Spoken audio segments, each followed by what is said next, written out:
pessoal, boa noite. Nós vamos trabalhar agora uma simulação de banca da prova oral da Polícia Civil de São Paulo. O candidato é o Dr. Jonathan Souza, que de fato está na prova oral. E nós vamos começar agora. Eu vou perguntar todas as 6 matérias.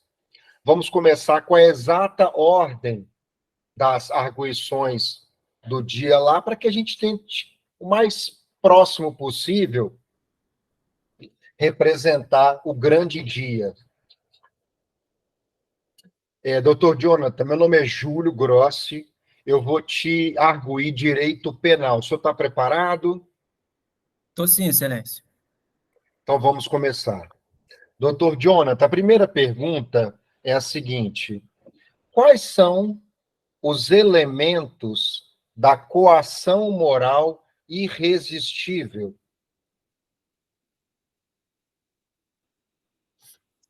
Excelência, a coação moral irresistível está no contexto de avaliação sobre o elemento da culpabilidade.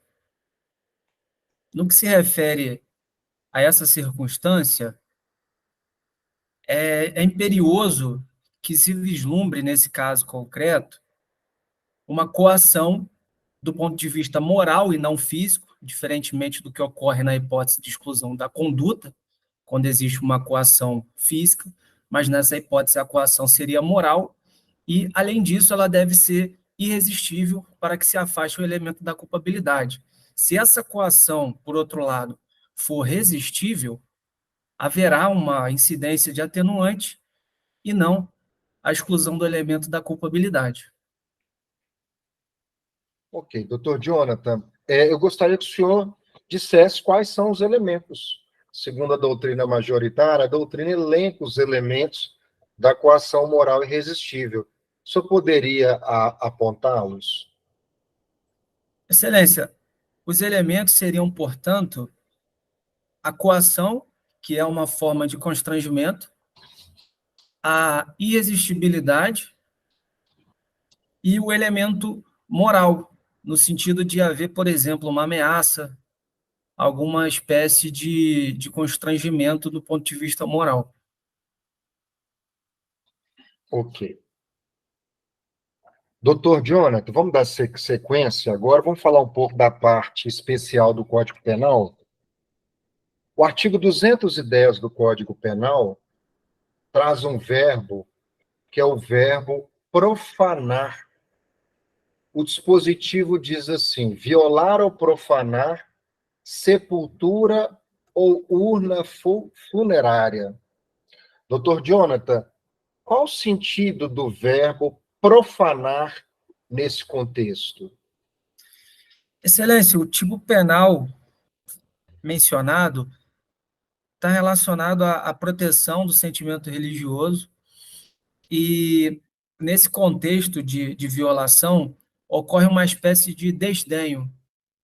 É uma situação em que uma pessoa entende como desprezível o fato de existir um corpo ou um jazigo, como Vossa Excelência mencionou, e não haveria qualquer tipo de respeito, propriamente dito, com relação ao sentimento religioso do que o corpo ou o próprio jazigo envolve, no caso. Ok.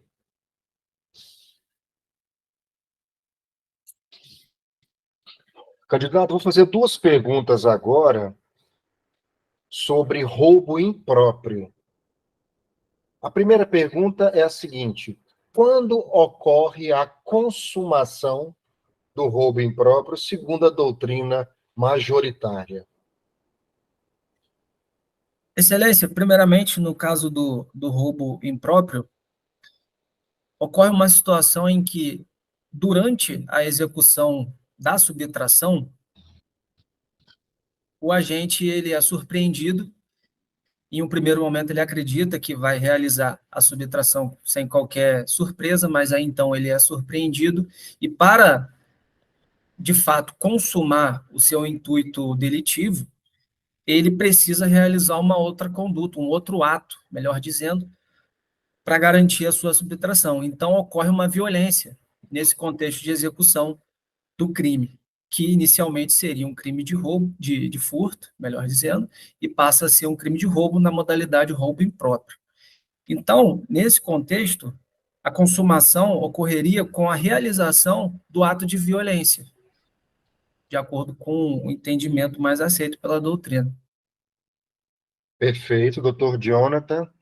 Para finalizar, segundo a doutrina majoritária, admite-se tentativa no roubo impróprio, doutor Jonathan?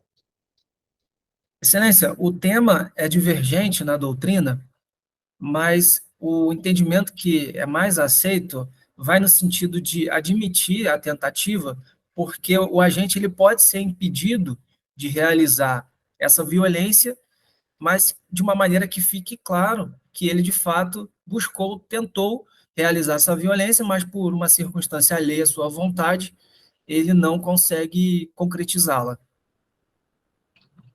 Então, o senhor entende, o senhor está sustentando que a jurisprudência, a compreensão majoritária é no sentido de que admite-se a tentativa no roubo impróprio? Sim, excelência. Embora exista entendimento respeitável em sentido contrário, o entendimento que mais se acentua vai no sentido da possibilidade da tentativa. Doutor Jonathan, estou satisfeito, muito obrigado. Por nada, excelência. Vamos dar sequência? Falemos agora sobre processo penal. Deixa eu só fazer um pequeno parênteses. Há uma ideia de que cada professor, cada arguição, cada matéria só terá 5 minutos.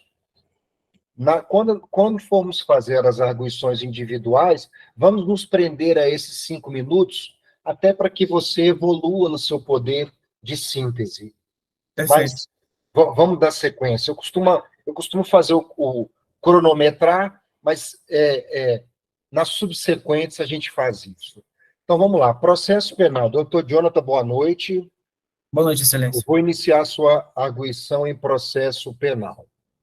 Candidato, quais são as peças que formam o indiciamento?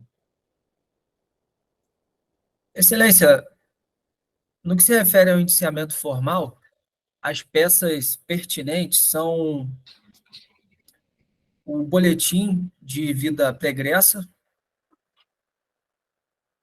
o relatório final, que sustenta propriamente o indiciamento. Tem um terceiro elemento que eu não me recordo agora, excelência. Ok.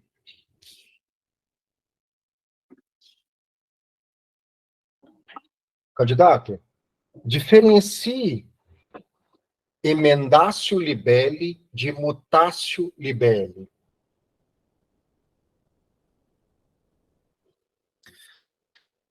Excelência, esse é um tema pertinente ao assunto sentença penal, e no que tange a emendácio, ocorre uma situação no âmbito da própria atuação do magistrado. Ele, com todos os elementos que eram cabíveis no processo, tem um entendimento diferente do que foi sustentado pelo órgão acusador. Então, a gente pode trabalhar com um exemplo de uma circunstância fática que foi sustentada pelo Ministério Público como roubo, mas ao final do processo o magistrado entende que ocorreu, na verdade, extorsão. Seria uma possibilidade de emendácio libere. Por outro lado, a mutácio ocorre em um momento anterior, processualmente falando, e quando é constatada, normalmente numa audiência de instrução e julgamento, um elemento fático que até então não era conhecido, é necessário que o órgão acusador realize um remendo na sua própria acusação, para que até mesmo seja garantido o direito à ampla defesa, para que a defesa realize a sua defesa em cima dos fatos que realmente ocorreram e, ao final, o magistrado também possa fazer seu julgamento com base no que efetivamente aconteceu. E aí há uma nova instrução nesse caso, um rolamento de testemunhas diferente. O senhor terminou sua resposta? Sim, excelência. Pois não. Candidato, gostaria que o senhor dissertasse sobre um tema para mim.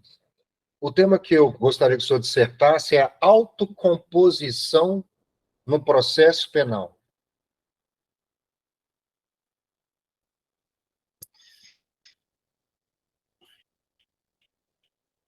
Excelência, é possível começar esse assunto com uma classificação sustentada pela doutrina sobre as velocidades do direito penal. E, no que se refere a esse assunto de autocomposição, em uma segunda velocidade do direito penal, os ordenamentos jurídicos passaram a flexibilizar alguns direitos, mas, por outro lado, também resolveram estabelecer alguns institutos para que o processo penal tivesse uma característica mais restauradora e também mais célere. E um exemplo que veio para... Um exemplo não, uma norma que veio para concretizar essa lógica seria a norma referente à Lei 9.099, que tem institutos como, por exemplo, a composição de danos civis. É uma possibilidade da lei que envolve uma ação penal privada ou uma ação penal pública condicionada à representação, e nesse contexto seria possível, então, fixar alguma espécie de indenização para dar fim à persecução penal naquele momento, ou no caso, até mesmo que é sustentado pela doutrina, no caso de uma ação penal pública incondicionada, também seria possível, mas aí não daria fim à ação, justamente porque a ação penal pública continuaria sendo possível por parte do Ministério Público, mas não deixaria de haver também um viés restaurador, um viés de autocomposição nesse contexto. O senhor poderia dar exemplos desse instituto na ordem jurídica brasileira?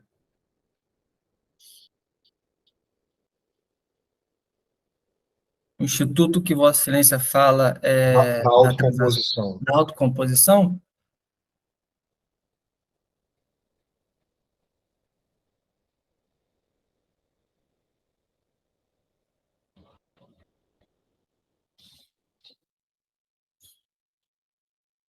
não me recordo de outro exemplo além da composição civil de danos, Excelência. Ok. Candidato, para finalizar a sua arguição em processo penal, o que é o desindiciamento? Excelência, o desindiciamento é uma expressão criada pela doutrina em cima de um contexto em que envolve, normalmente, a impetração de um habeas corpus, e nessa situação, a pessoa do impetrante busca impugnar um indiciamento realizado. E aí, com o acolhimento do tribunal ou do juiz de direito, ou um juiz federal, é entendido que esse indiciamento ele é irregular ou incabível no caso, ou não tem sustentação probatória para que ele ocorra. Então, ocorre nesse contexto do desindiciamento. Ok. Ok. Candidato, eu estou satisfeito em relação ao processo penal. Vamos partir agora para a legislação penal especial. Ok, excelência. O senhor quer tomar uma água, candidato? O senhor está bem? Estou bem, excelência. Podemos prosseguir? Podemos sim, excelência. Candidato, todas as suas perguntas de legislação penal especial versarão sobre interceptação telefônica. Podemos começar? Podemos sim, excelência. Ok. Candidato, suponha a seguinte situação. Um juiz, um delegado, o senhor como delegado, antes da vigência da lei atual, o senhor representa ao magistrado pela interceptação telefônica. E o magistrado defere. Indago do senhor, segundo a orientação dos tribunais, essa prova seria considerada válida? Excelência, segundo o entendimento dos tribunais, a prova é válida porque, no âmbito do assunto provas, vigora o que se chama de liberdade probatória, a tipicidade da prova, e na busca pelo esclarecimento dos fatos, e até mesmo com base na relatividade dos direitos fundamentais, seria possível, então, sustentar a legalidade e a constitucionalidade desse deferimento judicial. Ok. Candidato,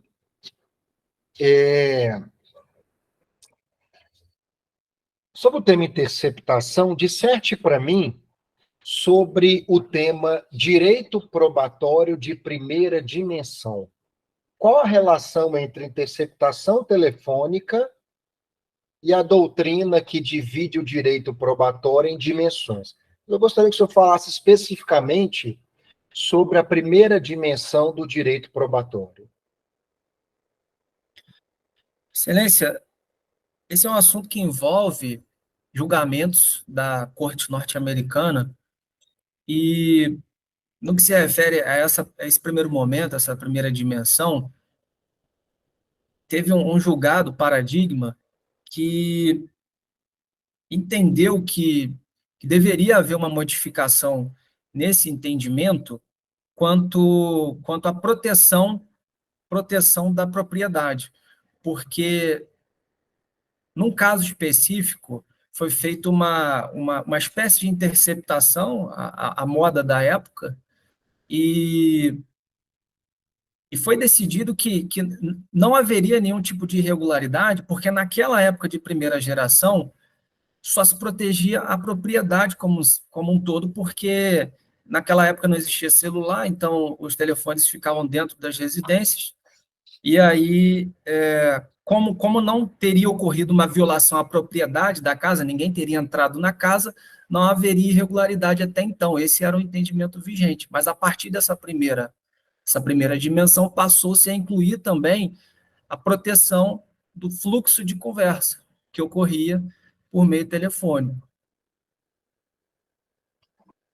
Ok.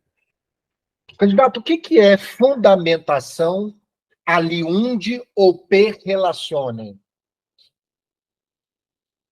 Excelência, essa espécie de fundamentação é uma fundamentação remetida a uma outra razão de decidir, que pode ser do próprio magistrado, que em um momento anterior decidiu de uma determinada forma e ele só está replicando mais uma vez essas razões, ou também se defende a possibilidade de replicar as razões de uma representação do delegado de polícia ou de um requerimento do membro do Ministério Público também. Desde que, a jurisprudência também fala que desde que o magistrado também faça apontamentos próprios, para que não seja uma mera repetição. Essa era a quarta pergunta, o senhor já respondeu. Obrigado, candidato. Por nada, excelência. Boa sorte. Sigamos? Sim, excelência. Candidato, direito constitucional. Candidato, diga para mim qual a diferença entre mandado de segurança coletivo com litisconsórcio ativo de mandado de segurança individual com litisconsórcio ativo. Em ambos há litisconsórcio ativo, só que um é o mandado de segurança coletivo e o outro é o mandado de segurança individual. Qual que é a diferença?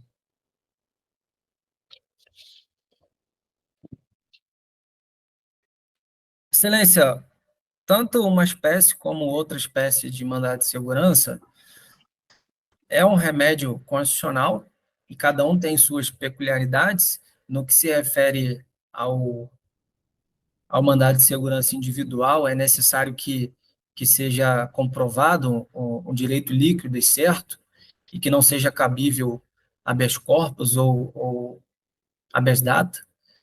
E com relação à possibilidade de litisconsórcio, basicamente, nesse caso do mandado de segurança individual, duas ou mais pessoas teriam esse mesmo direito líquido e certo, e então teriam legitimidade para que em litisconsórcio seja apresentada essa ação. Com relação ao mandado de segurança coletivo, da mesma maneira, existiriam legitimados nesse mesmo contexto. Só que, por se tratar de uma modalidade coletiva, a legitimidade ela é mais específica, como, salvo engano, na própria Constituição tem umas hipóteses de legitimação, e na lei específica de mandado de segurança também tem algumas outras hipóteses acrescentando alguns outros legitimados, como, por exemplo, partido político. Então, se percebesse mais de um legitimado com direito líquido e certo no contexto coletivo, seria possível ocorrer também. E qual que é a principal diferença? A principal diferença seria o objeto da ação, porque no caso do individual, como o próprio nome sugere, seria um direito individual, diretamente ligado à pessoa, sem nenhuma repercussão coletiva. Diferentemente ao que ocorre no cabimento do mandado de segurança coletivo, porque aí a gente, segundo a doutrina, a gente trata de hipóteses de direitos coletivos. Tá, doutor, mas se no mandado de segurança individual tivessem 30, 40 litisconsortes ativos, eu teria um grupo coletivo. Se ficar configurada, Excelência, uma situação em que exista um direito coletivo ou individual homogêneo, seria cabível. A doutrina sustenta que, no caso de direito difuso, não haveria o cabimento do mandado de segurança. Mas se o direito for coletivo ou individual homogêneo, como pode ser o caso das 30 pessoas, aí seria o caso de cabimento do mandado de segurança, se for também, se existir a presença de um dos legitimados, como partido político ou associação também, se tiver algum legitimado que tenha, de fato, esse poder para entrar com a ação, seria possível. Ok. Candidato, estado de defesa e estado de sítio. Disserte para mim sobre o controle político nesses dois institutos. Como se dá o controle político no estado de defesa e no estado de sítio? Excelência, em síntese, o controle político no estado de defesa, ele é posterior.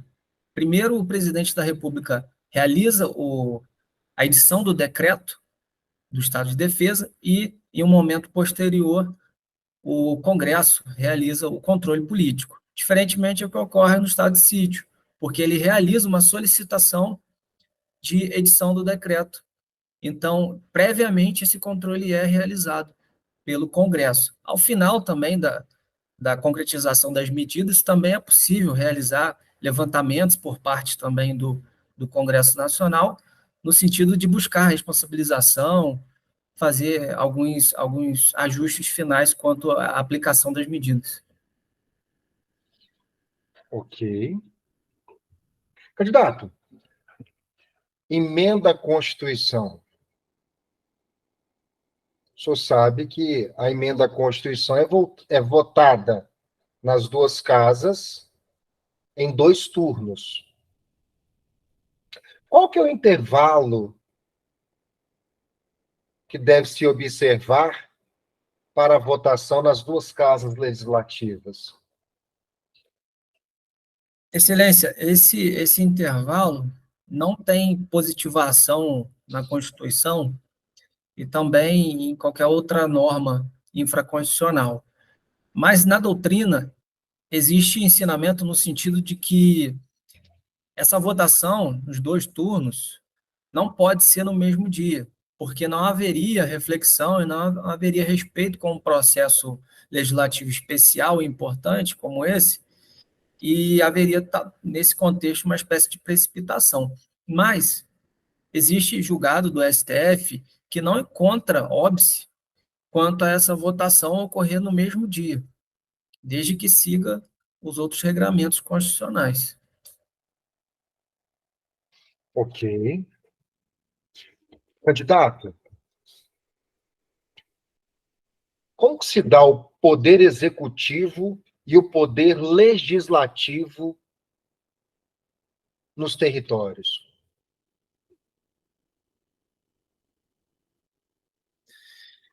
Excelência, quanto ao poder executivo, quando um território é criado, ele fica politicamente e administrativamente vinculado à União Federal. Até mesmo por isso que se sustenta na doutrina que se trata de uma autarquia territorial e não um ente federado com autonomia própria. Em relação ao poder legislativo, embora não exista essa autonomia mencionada, há possibilidade de eleição de alguns representantes, como representantes no Senado. Salvo engano, o número seria de três pessoas a serem eleitas, e então haveria alguma repercussão política nesse aspecto legislativo por parte dos territórios, que, vale dizer, não existe atualmente no Brasil. Eu vou refazer a pergunta, ou melhor, eu vou revigorar a pergunta. Como que se dá o poder executivo e o poder legislativo nos territórios?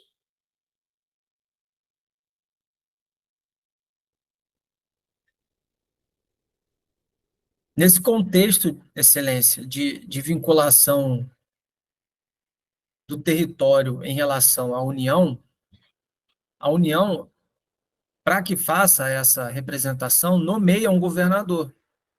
O governador é nomeado para tomar as diretrizes executivas no âmbito do território, no âmbito de interesse do território. Então, essa seria o maior poder, a maior influência do poder executivo no território. Por outro lado, dá para perceber uma maior amplitude legislativa porque existe possibilidade de nomeação de senadores por parte do território. Há também, Excelência, uma disposição constitucional que, a depender da quantidade de população no território, pode ocorrer também o aumento aliás, a criação de um próprio Ministério Público, Defensoria Pública, referente ao tribunal, aliás, perdão, referente ao território. Ok. Estou satisfeito, candidato. Vamos passar para direitos humanos? Sim, excelência. Você quer tomar uma água? Está tudo tranquilo aí? Está tranquilo, excelência. Então, tudo bem. Candidato, direitos humanos. A Declaração Americana de Direitos Humanos diz alguma coisa sobre a responsabilidade das empresas de mídia pelas informações veiculadas?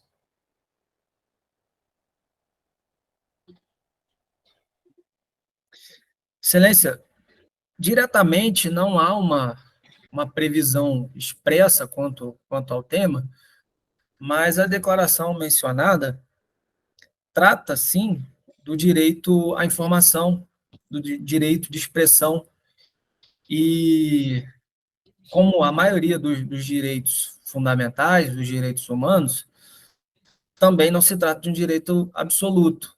Então, há possibilidade de indenização, caso alguém seja ofendido nesse contexto. Então, diretamente não há uma disposição sobre isso, mas indiretamente é possível trabalhar do ponto de vista normativo com o tema. Candidato, cite para mim 3 competências do Conselho de Direitos Humanos da ONU.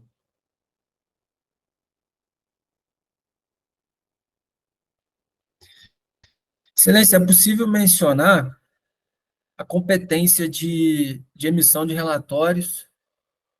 Não, candidato, Conselho da ONU não há emissão de relatórios.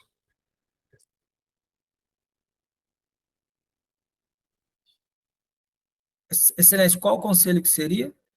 Conselho de Direitos Humanos da ONU.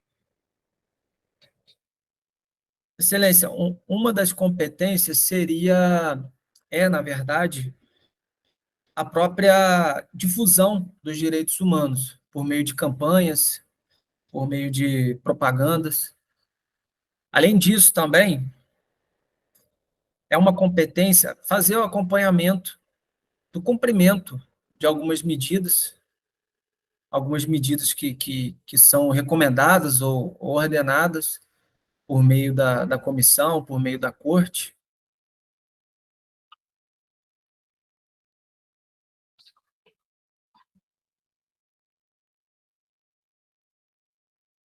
Lembro dessas, Excelência.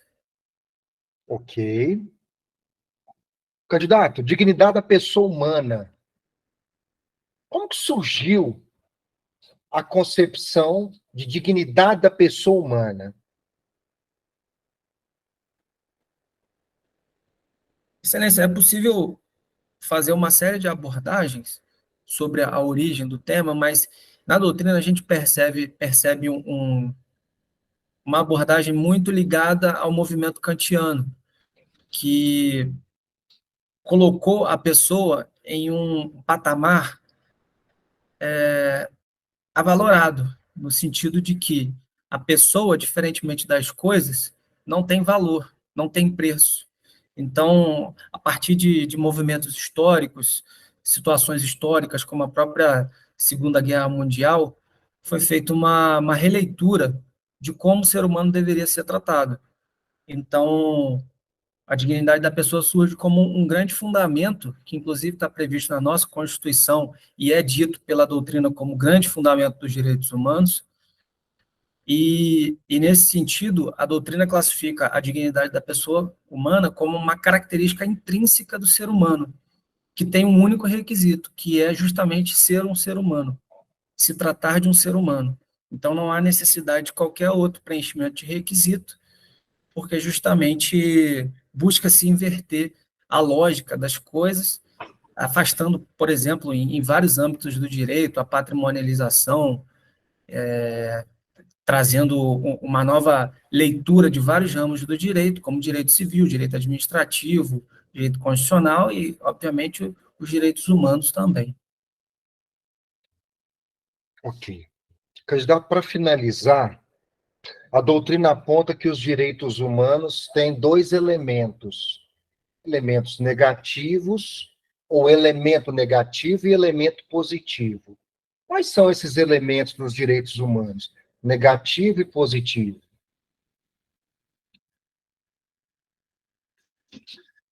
Excelência, no que se refere ao elemento negativo, é possível sustentar que se trata de uma situação em que o Estado o Estado e a sociedade não devem violar os direitos humanos. E, diversamente, é a situação no aspecto positivo, porque se busca concretizar por meio de uma série de medidas, como redistribuição de renda, regras trabalhistas, direito à saúde, entre outros interesses. Ok. Candidato, eu estou satisfeito. Vamos para a última questão? Sim, Para a excelência. última, perdão, para a última matéria. Direito administrativo. Candidato,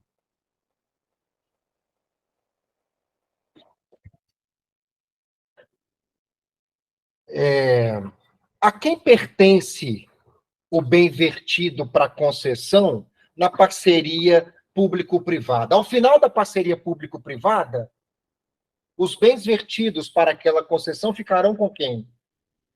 pertencerão a quem?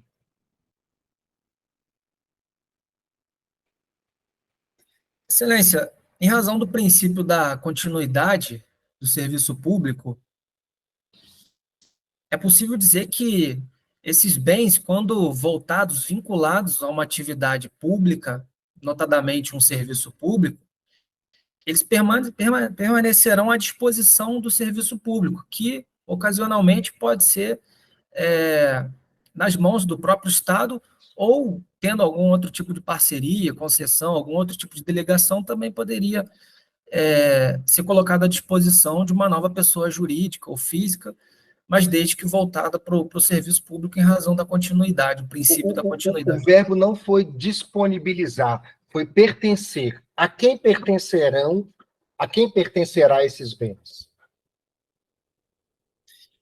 Pertencerá ao Estado, Excelência, em razão do fenômeno da reversão dos Ok, bens. ok. Candidato, nova lei de licitação, ela prevê algumas modalidades de licitação. Eu gostaria que o senhor me dissesse, se essas modalidades são taxativas e quais são as modalidades contempladas na nova lei de licitação.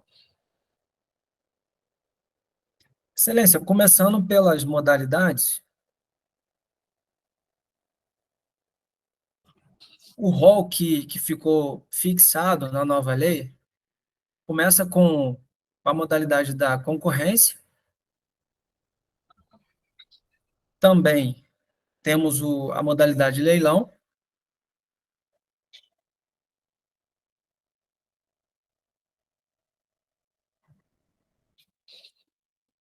concurso também é uma modalidade prevista.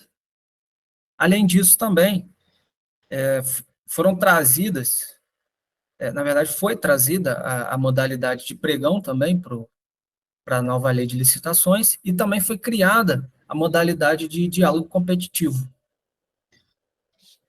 Segundo a lógica, Excelência, do processo licitatório, há necessidade de observância da legalidade, porque certamente se envolverá recurso público nesse caso, e a administração pública, diferentemente dos indivíduos, só deve fazer aquilo que está na lei.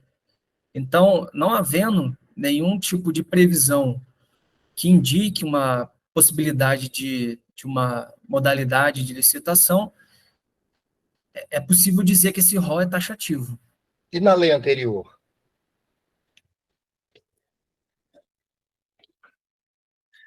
Na lei anterior, também não existia uma disposição expressamente permitindo a criação de uma nova modalidade, mas por um meio interpretativo havia quem sustentasse essa possibilidade, embora não fosse aceita de forma majoritária. Ok.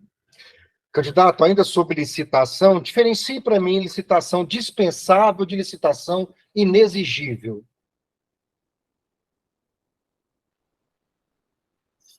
Excelência, no que se refere à licitação dispensável, existe um rol, que existia na lei anterior e também existe na lei atual, sobre uma série de modalidades, ou melhor, uma série de possibilidades de dispensa da licitação de acordo com o interesse público. Então, acesso a medicamentos, situações de emergência, seriam hipóteses de cabimento de uma licitação dispensável, ou seja, a administração pode encurtar o acesso a produtos e serviços dispensando o procedimento licitatório.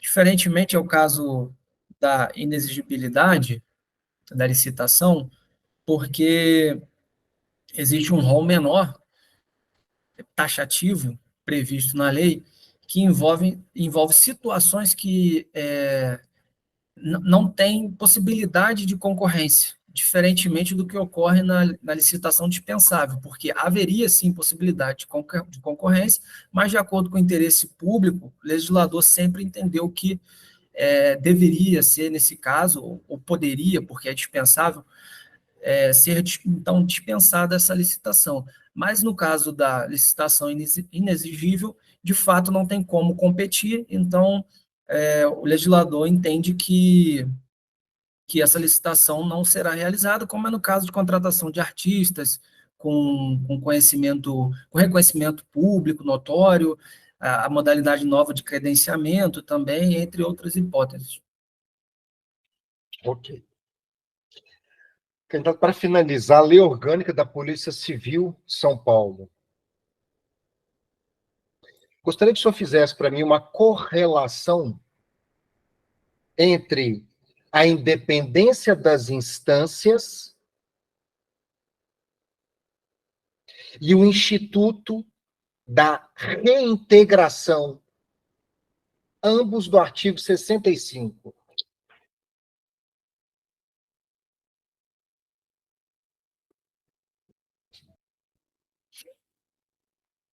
Excelência, no que se refere à independência das instâncias, é sustentado na doutrina que as instâncias...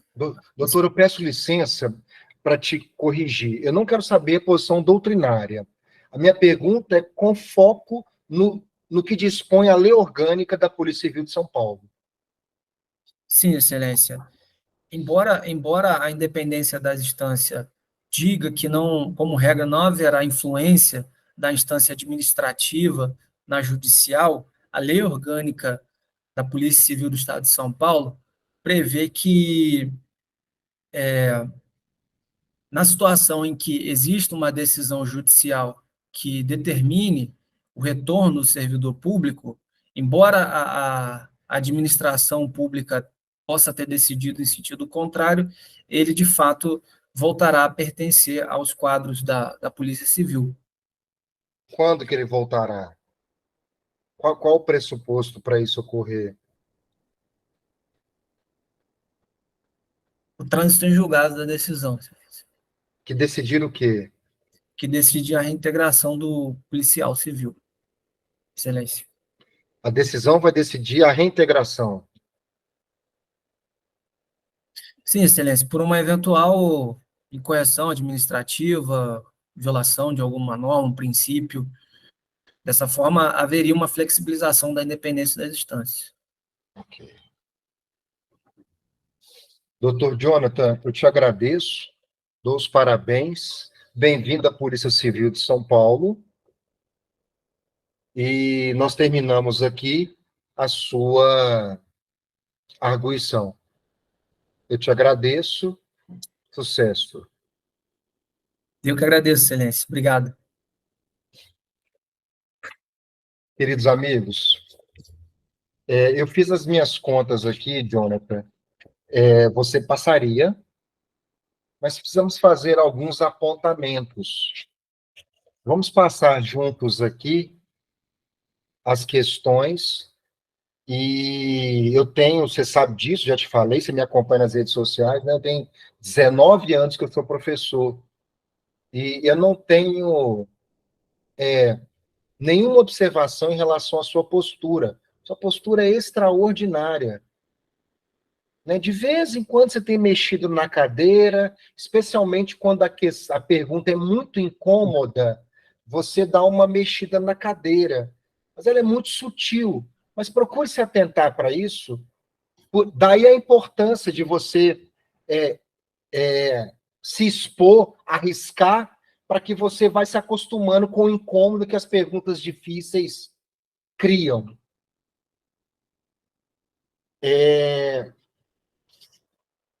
Vamos, então, repassar cada uma das matérias para a gente junto meditar sobre aquelas perguntas um pouco mais incômodas. Em penal, de 10, eu te dou 8. Eu te dou 8, Jonathan. Beleza.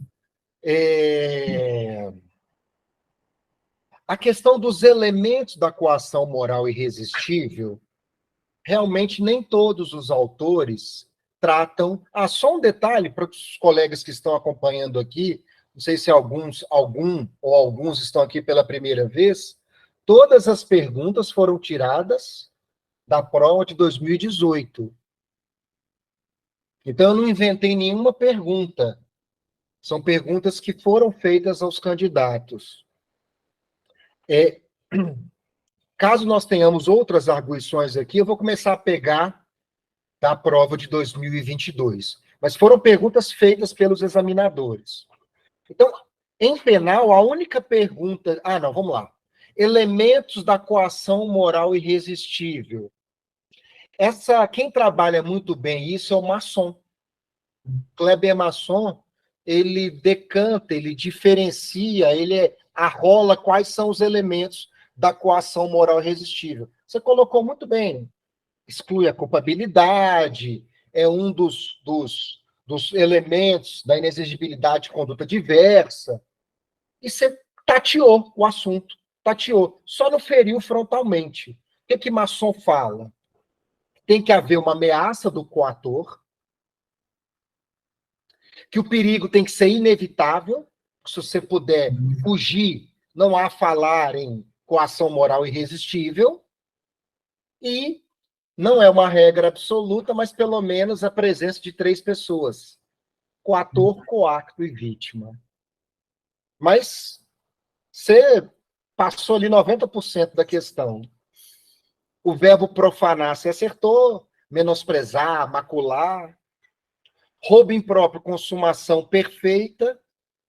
Mas em relação à tentativa do roubo impróprio, a doutrina majoritária vai em sentido oposto.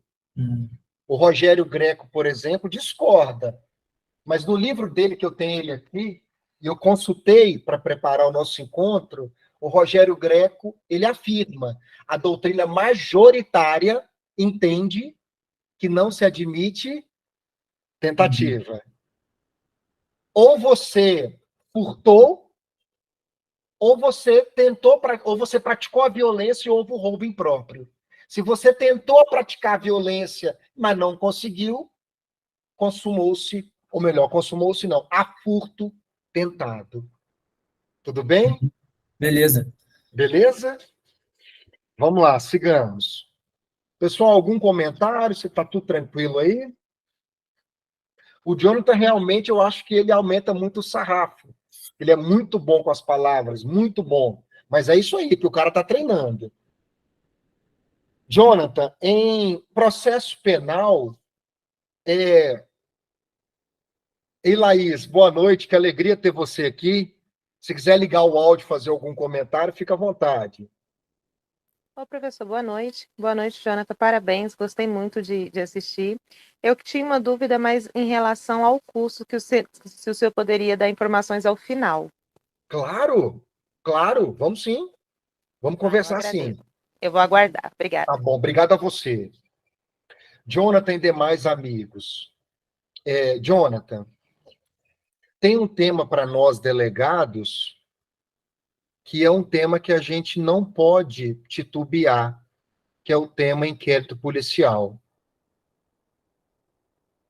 Então, sobre as peças que compõem o indiciamento, é aquele tema que você precisa estar com ele na ponta da língua. Né? O que eu fazia? Eu tinha post-it aqui pelo meu escritório com esses temas que a gente precisa ter na ponta da língua. Então, são 3 peças que compõem o indiciamento. Qualificação, interrogatório, pregressamento e boletim de identificação. Precisa ter isso. Que bom que você errou, assim, você titubeou aqui, para lá na hora não titubear. Mas esse assunto, cara, é aquele, assim, dodói, que a gente precisa dominar. E eles amam, né, Flávio? Eles amam. Para mim, a professora, pois é, cara, indiciamento para mim não caiu. Olha só o que o Flávio falou, pessoal. Só o tema, indiciamento, nem quero, indiciamento, foi perguntado mais de 80 vezes. Então, o que eu fiz na minha época? Está tão recente, então está muito vivo na minha memória. Na hora que eu fui montar os resumos, eu construía os itens com as palavras que eu precisava expor na hora da resposta, para que isso fluísse melhor. Não sei como é que você está fazendo, o Jonathan, os resumos, mas procura montar os seus resumos já com aquelas palavras que linkam um período com o outro, que facilitam a exposição. Mas você já domina isso, né? Mas uma coisa ou outra que precisa, não pode deixar de evoluir. Aqui eu percebi que você balançou muito na cadeira, eu anotei aqui. Talvez porque você tenha ficado um pouco ansioso, porque não estava na ponta da língua, né? É porque eu já li 10 vezes isso daí, ainda não gravei as 3. Agora gravou. Esquece mais não, cara. Vamos lá. Interrogatório. O que mais? Boletim de vida pregressa, pregressamento. E, se for o caso, o boletim de identificação.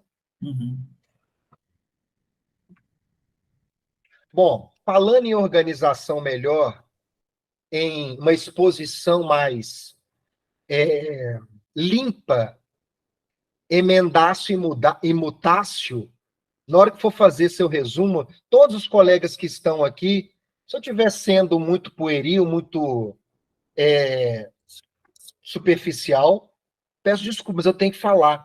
Pegue palavras simples para conceituar os temas. Por exemplo, a diferença entre emendácio e mutácio. Na emendácio, nova qualificação jurídica. Mutácio, surge um fato novo, normalmente, como você disse muito bem, na instrução. Então, identifique palavras que facilitem a exposição do tema. Você falou, você acertou, mas não sei se você percebeu, você deu uma complicada num tema fácil de expor. Tá tudo bem? Beleza, Tranquilo? tranquilo. Autocomposição, você falou muito bem. Um exemplo muito atual de autocomposição é o ANPP, né? Eu fiquei em dúvida de falar isso daí, porque como normalmente quem encabeça o ANPP é o MP, aí eu fiquei pensando assim, pô, ele está defendendo o interesse da sociedade, mas não é o interesse próprio. Aí como é que vai fazer essa autocomposição? Porque eu entendi que seria vítima e suspeito, né? Entendi. Fiz essa ligação. Mas autocomposição não diz sempre entre vítima e o suposto autor do fato, mas sim a resolução consensual da querela, do conflito. Embora nem sempre se diz, para alguns não há conflito no processo penal, né? Mas, enfim, tranquilo? Beleza. Outra expressão interessante de usar quando falar em autocomposição é aquela expressão da moda, justiça multiportas. Né? É outra palavra que, enfim, facilita. E desindiciamento, você foi na jugular, não tem que acrescentar nada. Aqui também eu te daria 8. Prossigamos? Vamos lá. Tá. Aqui na interceptação, você acertou tudo, só cometeu um pequeno deslize naquela primeira pergunta. Você se lembra qual foi a primeira? Sei, se a situação que ainda não tinha positivação da lei e tal. Eu não lembrava. A jurisprudência pacificou.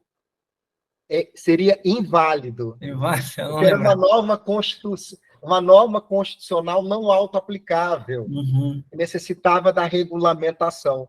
Mas todas as demais, essa questão das dimensões do direito probatório, isso tem várias perguntas sobre isso. É preciso também organizar bem esse assunto. Mas você acertou tudo. Acertou tudo. Só se você lembrar do nome, né? Caso Olmsted. Mas, enfim, você acertou todo o pano de fundo. Fundamentação per relacionem ok, e a sua admissão com acréscimo de considerações do magistrado. Aqui eu te daria 8 também. Prossigamos? Vamos lá.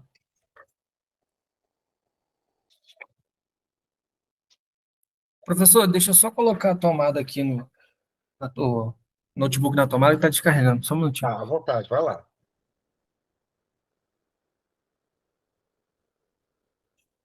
Pessoal, o Flávio, não sei se eu vou poder expor isso aqui, mas ao que tudo indica, pessoal, a prova oral de vocês vai demorar muito,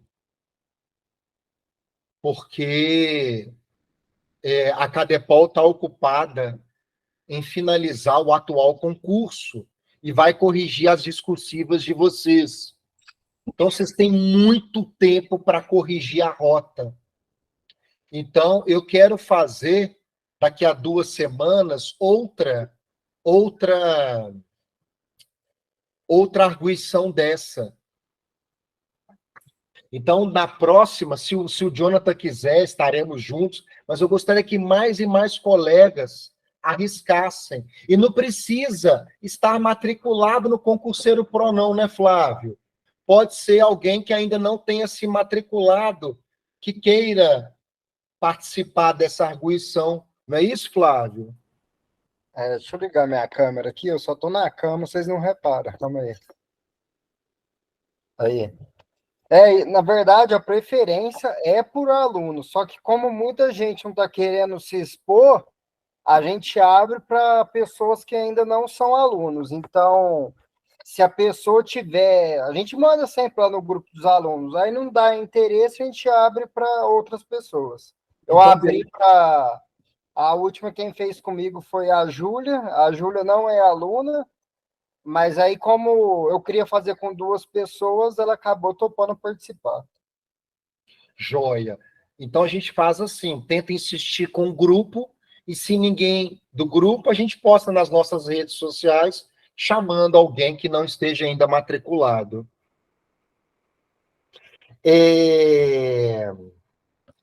Jonathan, vamos dar sequência. Constitucional, eu te daria 5. Eu entendi que você, em alguns temas, havia realmente algumas perguntas um pouco mais melindrosas, mas você passaria, com certeza.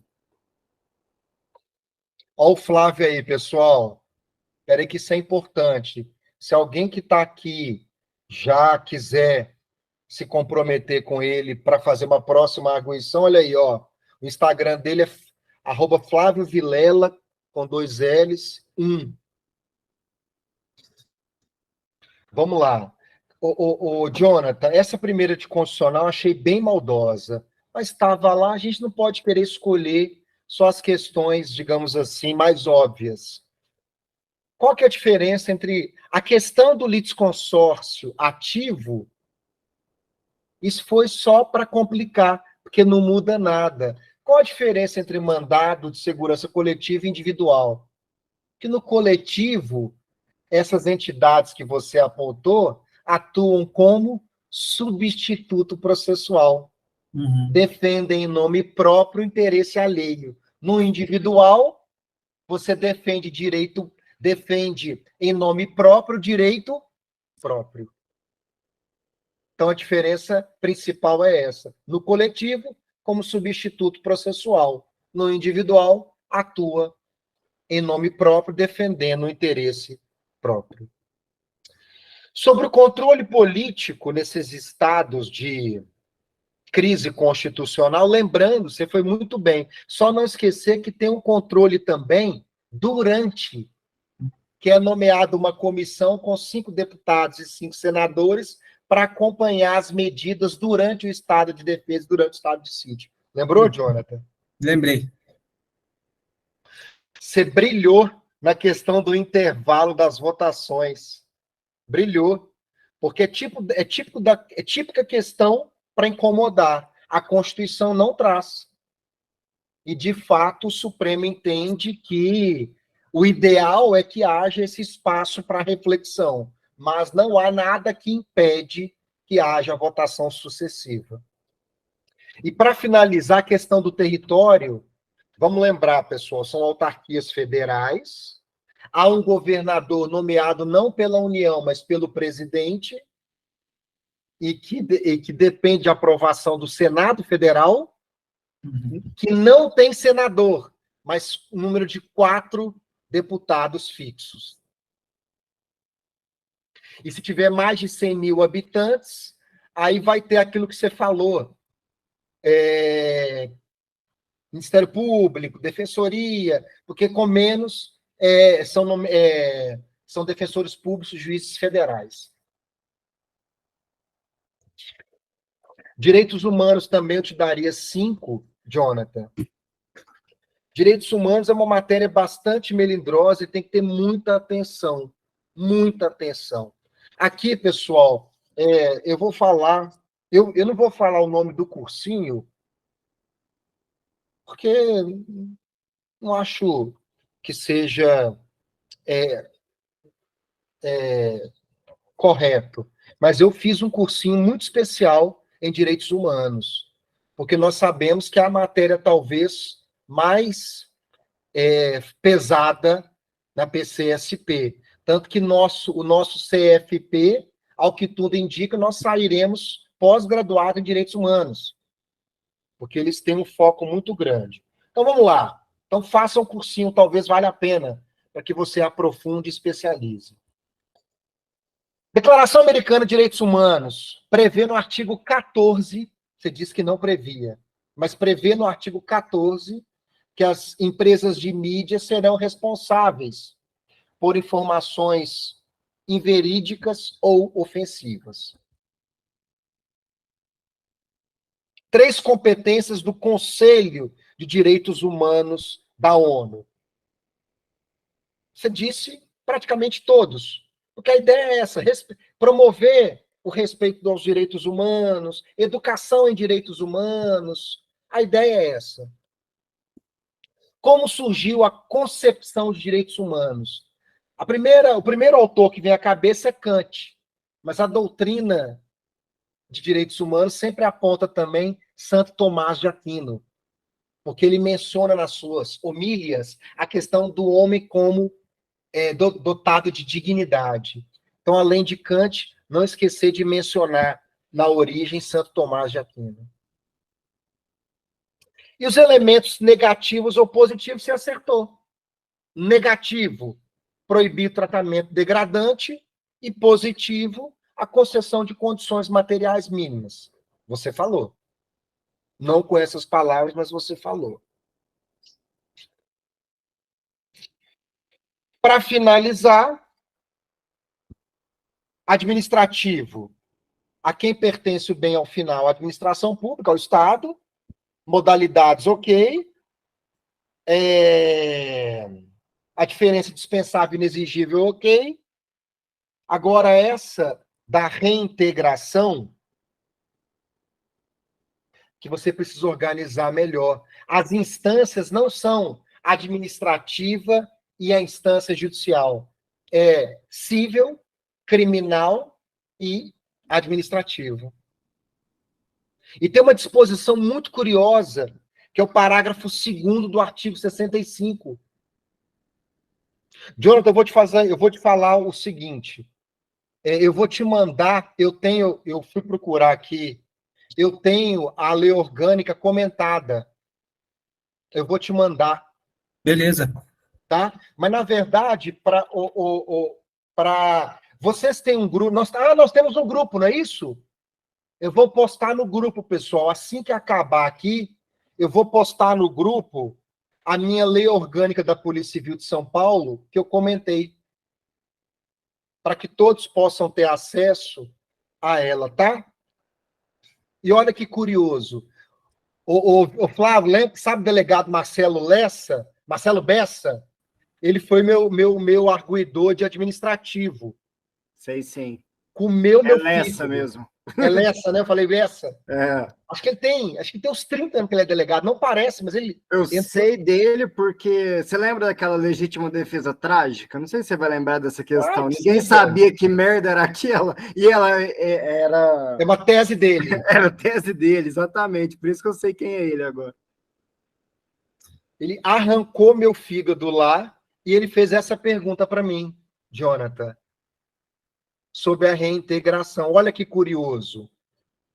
Se ele foi demitido administrativamente, mas no âmbito penal, ele foi absolvido por negativa de autoria ou porque o fato não aconteceu, basta ele apresentar a certidão de trânsito em julgado que ele será reintegrado.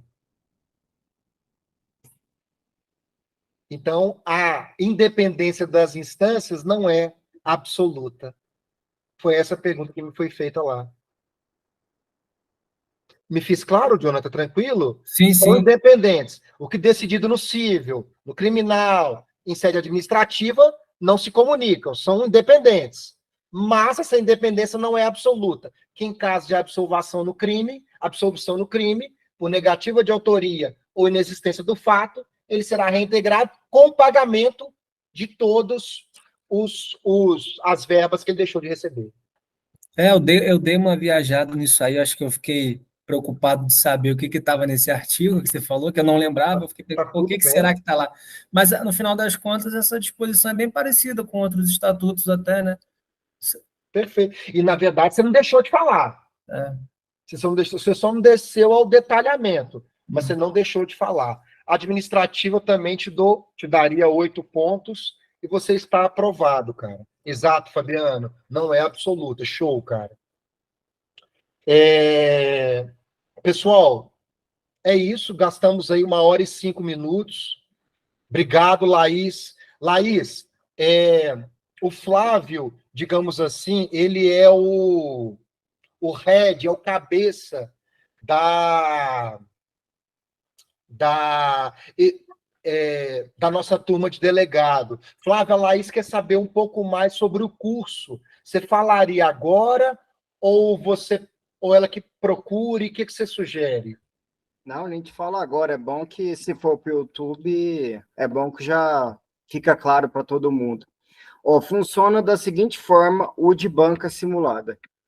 R$300 o mês, banca simulada toda semana. Toda semana você vai ser arguida, então, por R$300. Eu garanto aí que é um dos melhores preços do mercado. Você pode pesquisar aí que ninguém está com um preço tão bom igual a esse.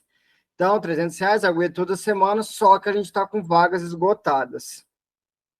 Como funciona para reservar a vaga? A vaga custa R$100 para você reservar a vaga, só que se você não for aprovada, os R$100 é devolvido. Basta você tirar a foto lá, mostrando na sua área do candidato, que você não foi aprovado, que o dinheiro é devolvido. Se você for aprovada, esse valor já será abatido na hora da compra final, e você paga apenas R$200, portanto. Então, funciona basicamente dessa forma. A gente está com vagas encerradas, só que provavelmente muitos que estão com a vaga talvez não vão passar na discursiva. Então, as pessoas que estão na fila de espera vão entrar para ter a prioridade de adquirir o curso. Está com 8 pessoas na fila de espera, então quem tiver interesse, eu deixei o link. Vou até colocar o link novamente no chat. Enquanto o Flávio coloca, Jonathan, só para não perdermos a oportunidade, atente nessa questão da cadeira, porque é difícil fazer qualquer comentário da sua postura, que é extraordinária, mas só tenta controlar na cadeira, porque você mostra segurança, mesmo nas perguntas, digamos assim, incômodas. Então, aproveitando que você falou da postura dele, aproveitando para fazer a propaganda do curso, o Jonathan é aluno lá do meu curso, sobre as posturas e dicas, ele aplica assim perfeitamente, gosto bastante mesmo. Pode postar assim, Laís, o print da tela do seu Instagram. Só dá um tapa no visual aqui, Laís, pronto.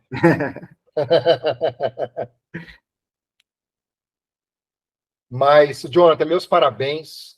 Você brilhou, continua firme aí. E, pessoal, assim que acabar aqui, eu já abri o WhatsApp Web aqui, eu vou postar as perguntas que foram feitas. E, Flávio, você vê algum problema nenhum, né, de eu postar essa lei orgânica que eu fiz, que eu fiz anotações, resumo, nenhum, né? Tranquilo, não, né? claro que não, pode postar. Beleza. Excelente, quanto mais conteúdo lá, melhor. Show. E ficou alguma dúvida do curso, Laís? Ou mais alguém quer tirar alguma dúvida? Pessoal, quem não me segue ainda, @Prof. Júlio Grossi. Estou lá à disposição, pessoal, para a gente trocar ideias. O Jonathan, a gente se segue lá, troca umas figurinhas de vez em quando, né, Jonathan? Uhum. E, enfim, contem comigo lá para o que precisarem. Valeu, pessoal. Tenho certeza disso, Laís. Eu te conheço muito bem, tenho absoluta convicção. Galera, uma boa noite, obrigado a todos. Vou encerrar aqui a transmissão.